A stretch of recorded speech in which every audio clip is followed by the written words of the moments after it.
Pasta খেতে আমি খুব একটা ভালোবাসি না, কিন্তু এই হোয়াইট সস পাস্তাটা খাওয়ার ইচ্ছে আমার অনেক দিন ধরেই ছিল। তো ফাইনালি আজ ঘরেই বানিয়ে ফেললাম চিলি ফ্লেক্স অরিগানো ছাড়াই। তো আমি প্রথমে পাস্তাটাকে বয়েল করতে দিয়ে দিয়েছি 1 চামচ নুন দিয়ে। তারপরে পাস্তাটা সেদ্ধ হয়ে গেলে একটা প্যানে কিছুটা পরিমাণ তেল নিয়ে তার মধ্যে এক এক করে সবজিগুলো দিয়ে দেবো। পেঁয়াজ আর ক্যাপসিকামই নিয়েছি আমি, তোমরা চাইলে আরো অনেক সবজি দিতে পারো।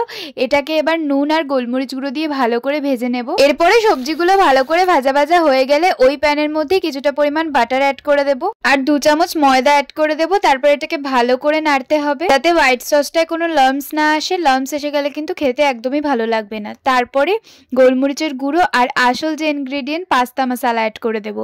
তো অরিগানো চিলি ফ্লেক্স এটাতেই অ্যাড করা থাকে, তাই জন্য আলাদা করে আমাদের অরিগানো আর চিলি ফ্লেক্স লাগবে না। তারপরে সবজিগুলো অ্যাড করে দেবো আর ফাইনালি বয়েল পাস্তাটা অ্যাড করে দেবো। এরপরে লাস্টে আরো কিছুটা পরিমাণ পাস্তা মশলা অ্যাড করে দাও, তাহলেই রেডি আমাদের tasty white sauce pasta. Enjoy.